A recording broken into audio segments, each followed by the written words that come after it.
Hello everyone.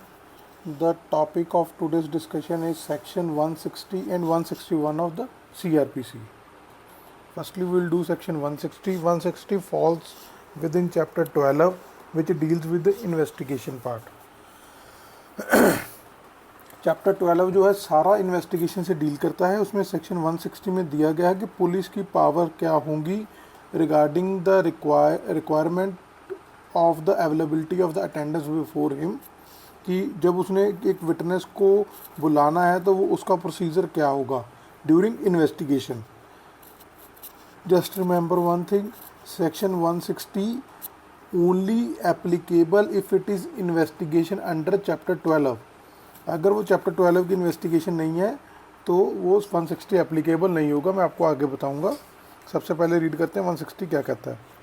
Any police officer making an investigation, here they are stating that making an investigation, any police officer who is making an investigation under this chapter, they are specifically stating that कि जो investigation है वो police officer under chapter 12 ही कर रहा हो, under this chapter में by order in writing.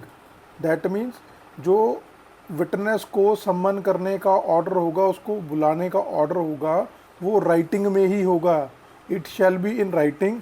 अगर वो राइटिंग में नहीं होगा, मे बी ये लिखेगा बाय ऑर्डर इन राइटिंग. अगर वो राइटिंग में नहीं होगा, it is a curable irregularity. इससे कुछ ज़्यादा फर्क नहीं पड़ेगा, but normally it should be in writing. Require the attendance before himself of any person. यहाँ पे लिखा है require the attendance before himself of any person. Here any person मतलब any person being within the limits of his own or any adjoining station who from the information given or otherwise appears to be acquainted with the facts and circumstances of the case. मतलब कि क्या कहना चाहते हैं कि person है जो resided करता है within the limits jurisdiction of his police station और adjoining police station की jurisdiction में. कौन सा person? who is acquainted with the facts and circumstances of the case. ये तीन चीज़ें हैं कि any person. सबसे पहले तो आगे any person में कौन कौन फॉल कर सकता है. any person में तो आ सकता है एक तो विटनेस, जिसके लिए सेक्शन है कि कॉल करना है. इसमें victim can also be a witness और it can also be an accused person. मतलब कि एनी पर्सन में ये तीनों फॉल करेंगे. चाहे विटनेस को बुला सकता है, चाहे विक्टिम को बुला सकता है, चाहे वो एक्यूज्ड पर्सन को भी बुला सकता है पुलिस ऑफिसर जो इन्वेस्टिगेट कर रहा है अंडर चैप्टर 12. अब क्वेश्चन राइज होता है कि कितनी जुरिस्डिक्शन में से कहाँ से बुला सकता है. उन्होंने लिखा है कि any person being with in the limits of his own. मतलब कि जो उस पुलिस ऑफिसर जो इन्वेस्टिगेट कर रहा है उसके पुलिस स्टेशन के जुरिस्डिक्शन में या एडजॉइनिंग पुलिस स्टेशन. मतलब कि ये पुलिस स्टेशन है जिसका आईओ है जो इन्वेस्टिगेट कर रहा है, ये एडजॉइनिंग पुलिस स्टेशन है. तो एक दो इन दोनों जुरिस्डिक्शन में से किसी में से भी वो किसी भी पर्सन को, विटनेस, एक्यूज्ड और विक्टिम, तीनों में से किसी को भी कॉल कर सकता है. From the information adjoining station who from the information given और otherwise. Who from the information given और अदरवाइज मतलब कि सपोज करो कि ए ने ऑफेंस किया बी के अगेंस्ट, सी एंड डी ने उसको देखा, दे आर द विटनेसेस. तो सी पुलिस स्टेशन गया, उसने अपनी स्टेटमेंट लिखाई कि ऐसे करके ए ने बी को मारा और सी एंड डी दोनों ने देखा जी हमने. तो यहाँ पे डी का नाम भी आ गया. तो इन्फॉर्मेशन गिवन, यहाँ से इन्फॉर्मेशन से पता लगा कि डी को भी कुछ फैक्ट्स पता हैं, तो इससे वो डी को भी बुला सकता है.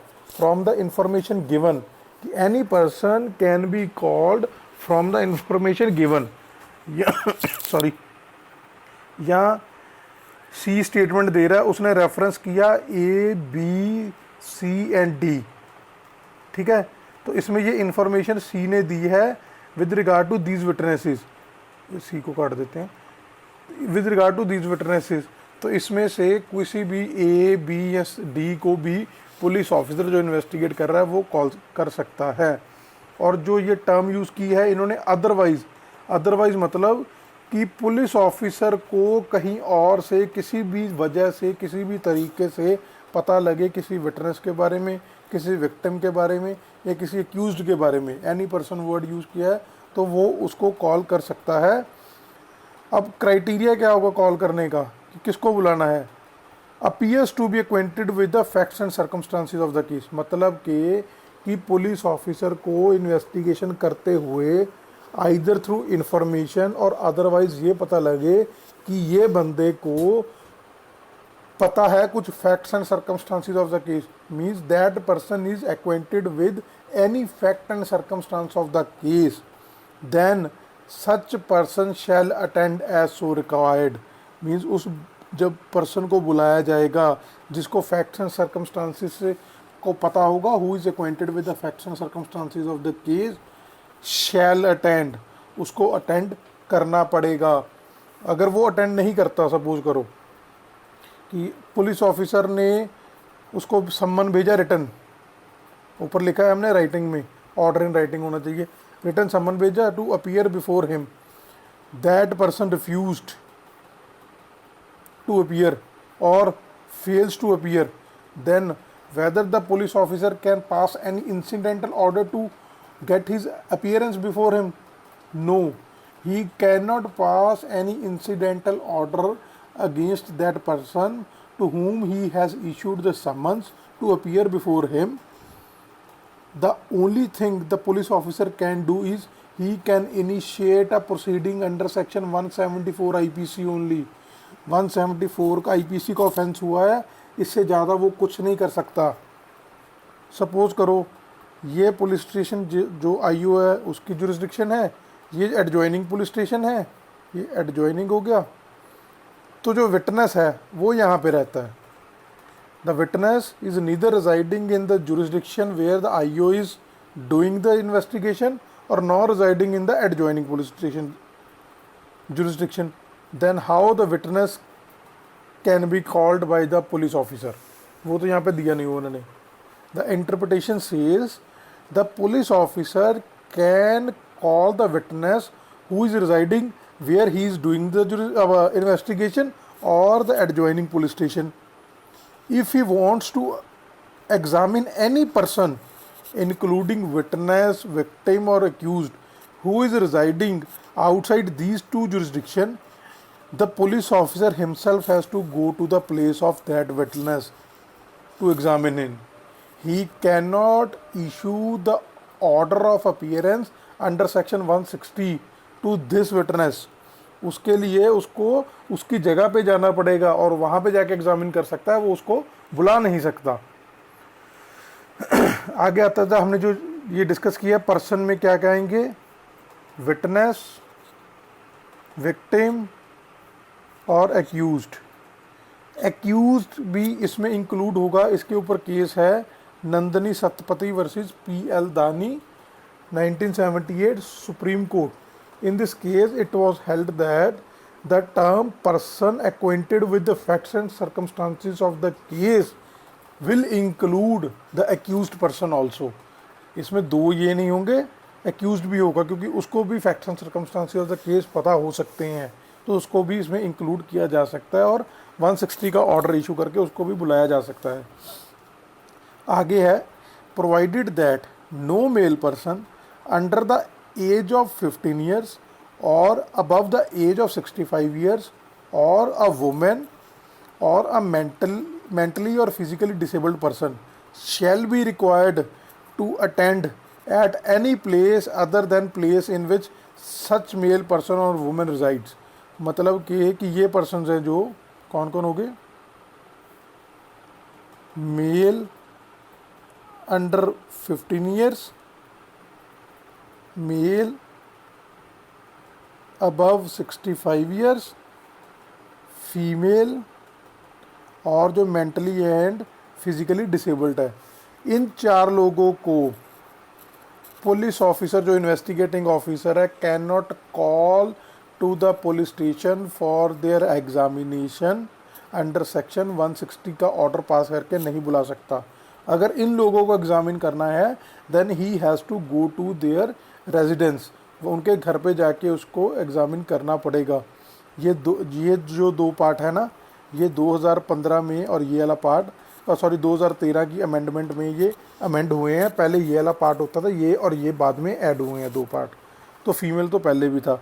मतलब ये कि female can not be called to the police station under section 160।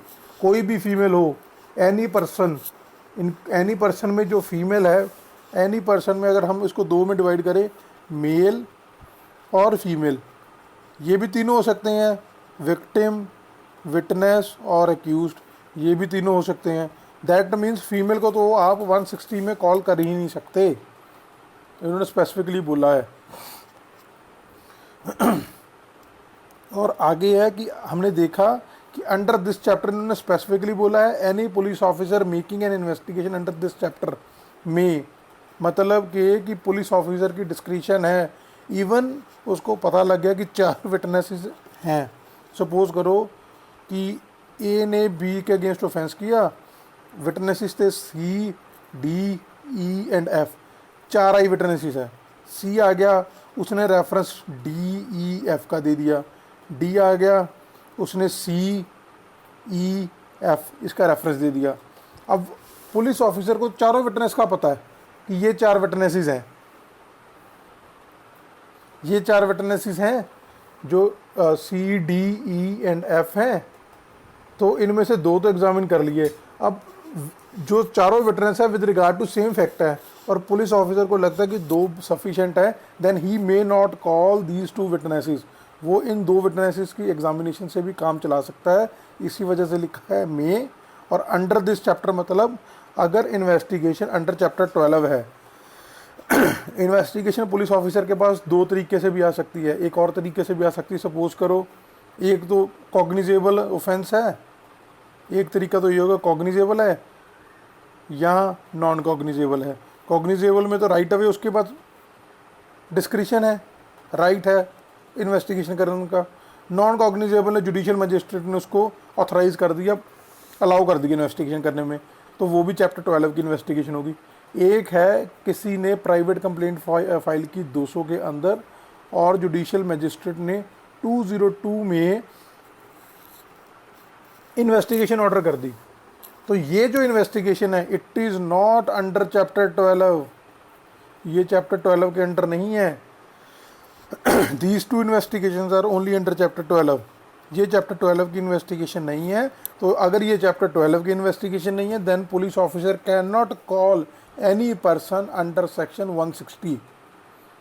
आगे है the state government may by rules made in this behalf provide for the payment by the police officer of the reasonable expenses of every person attending under subsection 1 at any place other than his residence। Normally police officer देते तो कुछ है नहीं, हमें भी पता है कि पुलिस स्टेशन जाओ पुलिस वाले देते तो नहीं है कुछ, बट प्रोविजन क्या कहती है कि गवर्नमेंट रूल्स बना सकती है कि जो बंदे को 160 में पुलिस ऑफिसर ने कॉल करके बुलाया है अदर देन हिज रेजिडेंस, मतलब कि पुलिस ऑफिसर उसके घर पे रेजिडेंस पे नहीं गया, पुलिस ऑफिसर ने उसको बुलाया है, then the police officer shall pay him the reasonable amount, जो भी उसका थोड़ा बहुत खर्चा बनता है वो देगा।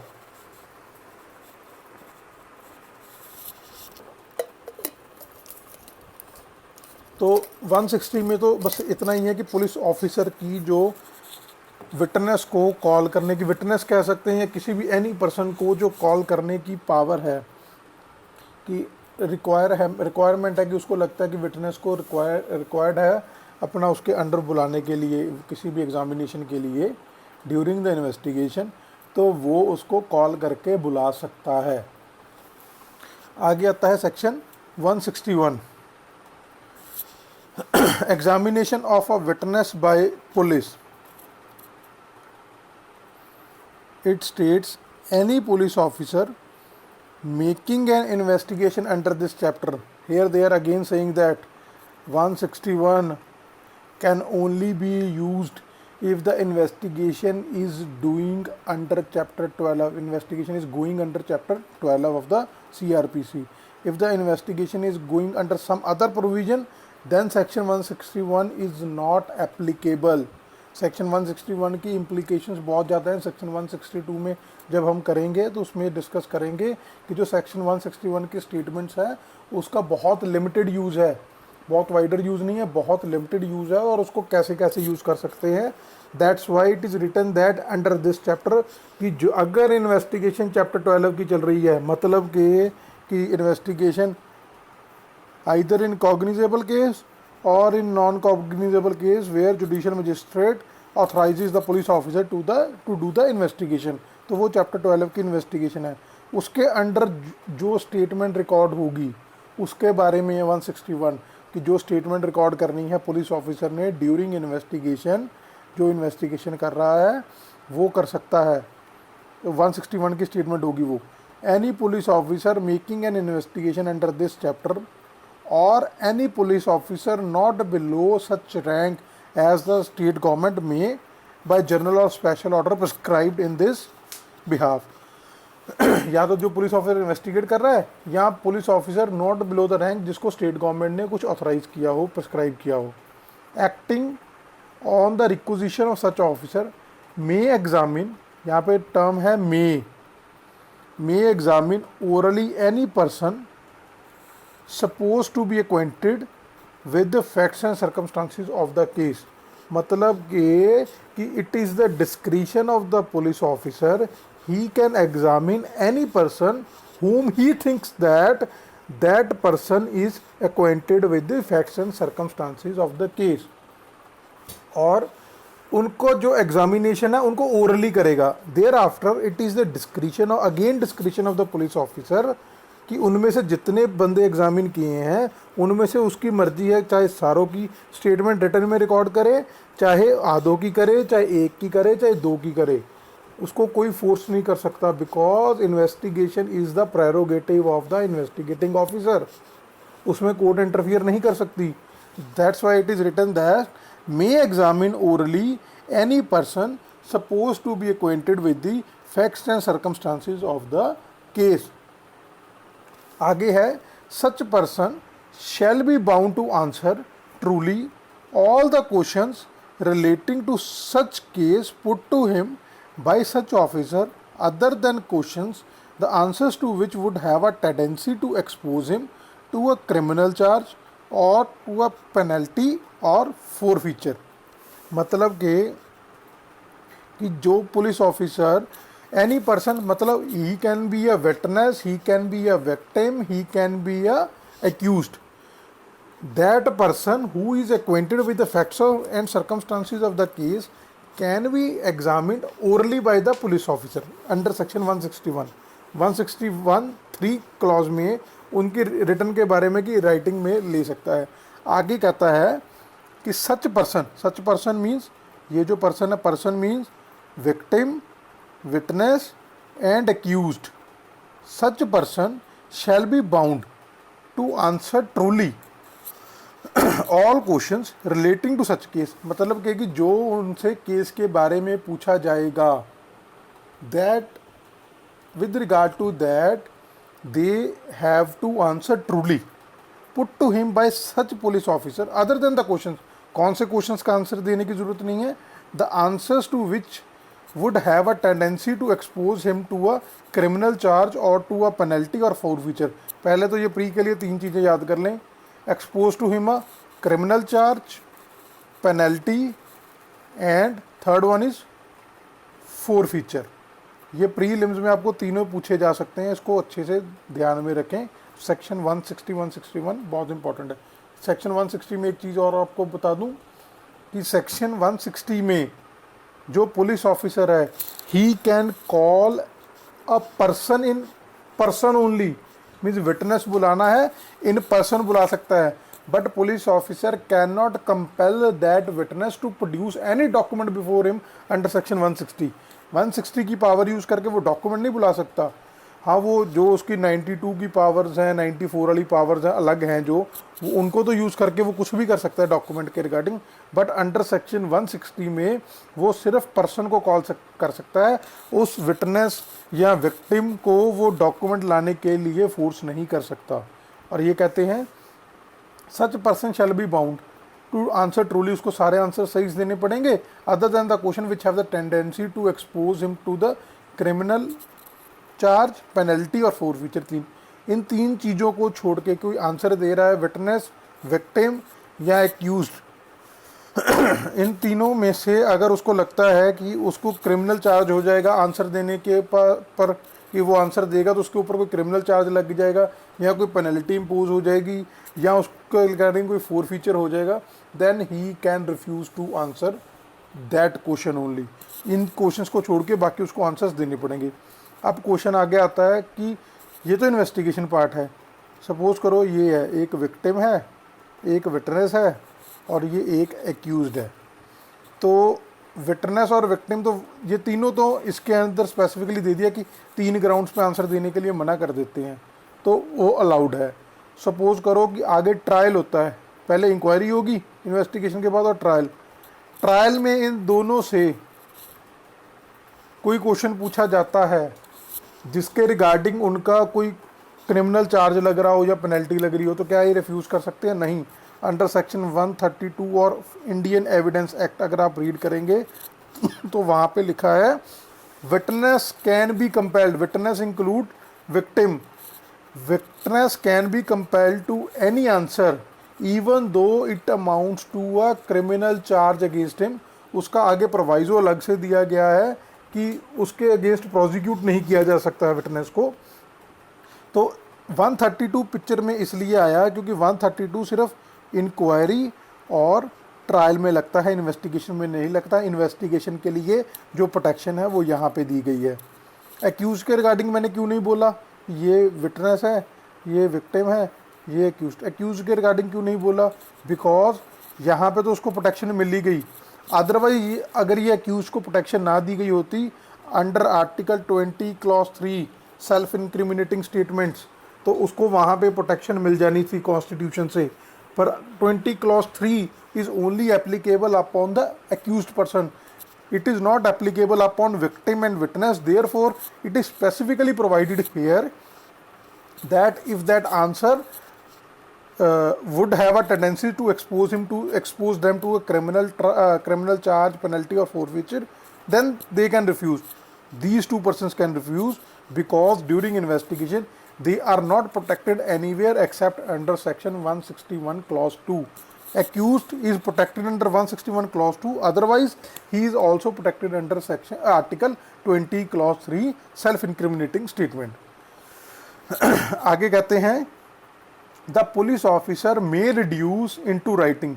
Here they again use the word may, इन्होंने दोबारा वर्ड यूज किया है may. It is the discretion of the police officer. जैसे मैंने बताया कि सपोज करो पुलिस ऑफिसर को पता लगा कि 4 persons A, B, C and D, ये 4 पर्सनस है, उसको पता लगा who are acquainted with the facts and circumstances of the case. Police officer ने इन चारों को ओरली एग्जामिन किया, बट द पुलिस ऑफिसर को लगता है कि इन 2 पर्सनस की A एंड B की मेरे को रिटर्न स्टेटमेंट रिक्वायर्ड है, ओनली इन दोनों की नहीं चाहिए मेरे को। Then he may record the statement of A and B in writing under 161(3) और C एंड D को वो छोड़ देगा।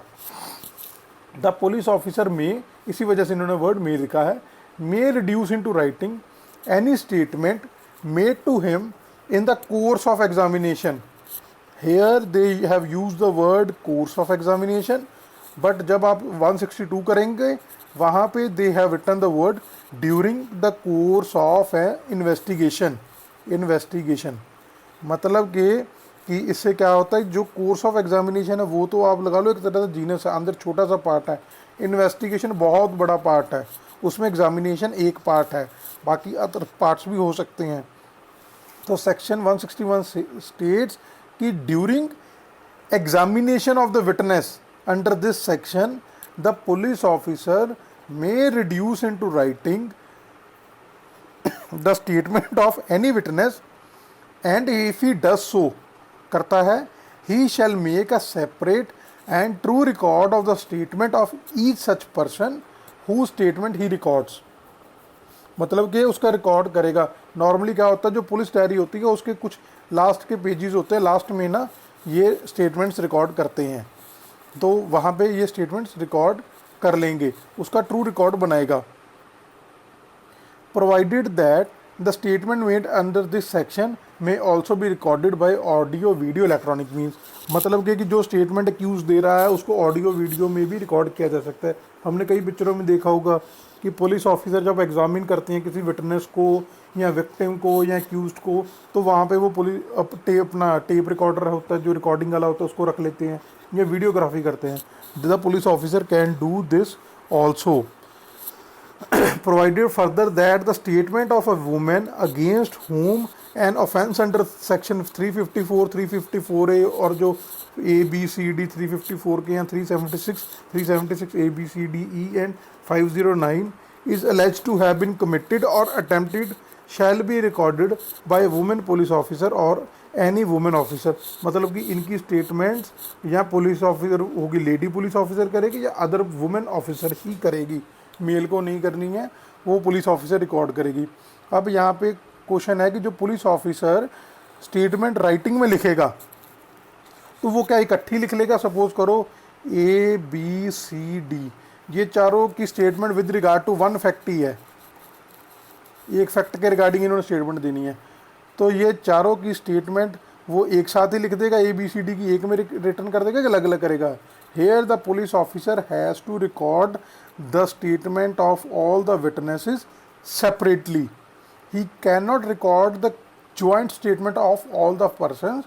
The reason is tomorrow if suppose the police officer recorded a joint statement and only on behalf of A, मतलब कि A के signature ले लिए, वैसे तो सिग्नेचर्स अलाउड नहीं है, मैं एग्जांपल दे रहा हूँ कि A के सिग्नेचर्स ले लिए, सपोज करो जॉइंट स्टेटमेंट रिकॉर्ड कर दी, then tomorrow when A appears then he can be contradicted on the basis of the statement recorded by him, this one.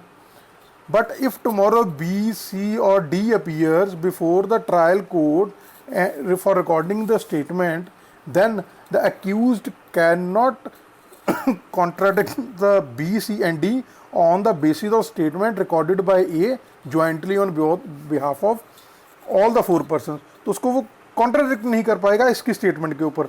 Therefore police officer को क्या करना पड़ेगा? A की स्टेटमेंट, B की statement, C की statement और D की statement, चारों की स्टेटमेंट उसको अलग अलग रिकॉर्ड करनी पड़ेगी, सो दैट टुमारो जल कल को कोई भी ट्रायल में विटनेस अपीयर होता है तो उसको इस स्टेटमेंट के बेसिस पे कॉन्ट्राडिक्ट किया जा सके। वो अपनी अपने स्टेटमेंट के बेसिस पे ही कॉन्ट्राडिक्ट होंगे, डिस्पाइट ऑफ द फैक्ट कि चाहे उन्होंने एक ही फैक्ट के ऊपर स्टेटमेंट दी है, तो उनको चारों को कॉन्ट्राडिक्ट करने के लिए 4 स्टेटमेंट लगेंगी जो 162 में हम करेंगे। और एक और बात बता दो, 162 की वैसे कवर करेंगे, 162 में स्टेटमेंट जब रिकॉर्ड करेगा in writing under this clause, under 161 clause 3, यहाँ पे जो स्टेटमेंट रिकॉर्ड की सपोज करो A की, तो यहाँ पे A सिग्नेचर्स नहीं करेगा, A will not sign the statement recorded under section 161। क्या होगा? पुलिस ऑफिसर A को एग्जामिन करेगा किसी अदर विटनेस, अदर पर्सन की प्रेजेंस में, और A अपनी स्टेटमेंट रिकॉर्ड कर देगा, उसको पढ़ के सुना दी जाएगी, then the police officer will sign and the person in whose presence A has given the statement will sign the statement of the A। तो कल को इसका पर्पस ये है कि कल को जब ट्रायल कोर्ट में A गवाही देगा तो he should not be feel feared कि मैंने तो साइन किए हुए हैं स्टेटमेंट से तो मैं इससे चेंज नहीं कर सकता। He has to give the true version in the court, चाहे वो इससे अलग हो तो उसने ट्रू वर्जन देना है, तो इसके सिग्नेचर्स का उसके मन में फियर ना हो, इस वजह से वो अपना क्या कहते साइन नहीं करेगा। लॉ का पर्पस ये है। But in case if he science, it is not a irregularity, it is a curable irregularity, it is not an irregularity which affects the trial of the case, it is a curable irregularity। इसमें court क्या करेगी? Court will caution the A कि उसको बोले कि आपको घबराने की ज़रूरत नहीं है, अगर आपने पुलिस के सामने भी स्टेटमेंट रिकॉर्ड करके साइन करके दिए हैं, then you are not bound by that statement, you have to state the true facts before this court. तो आप फ्री हैं, feel free to state the truth before this court. अगर आप उसके कॉन्ट्राडिक्टरी भी स्टेटमेंट दोगे तो भी आपके अगेंस्ट कोई चार्ज नहीं लगेगा, कोई एक्शन नहीं लिया जाएगा। तो अगर वो साइन कर देता है तो कोर्ट नॉर्मली उसको कॉशन कर देगी, उसको थोड़ा सा इन्फॉर्म कर देगी कि आपको घबराने की ज़रूरत नहीं है, कि आपने साइन कर लिए तो आप बाउंड नहीं हो स्टेटमेंट से। इसका ये पर्पज़ है। 162 में हम इसको सारा कवर करेंगे। इसके साथ हमारा 160 एंड 161 कवर होता है। 162 के और 163 वगैरह के लिए अलग से लेक्चर में रिकॉर्ड करेंगे, क्योंकि काफ़ी लंबा जाएगा वो। Thank you.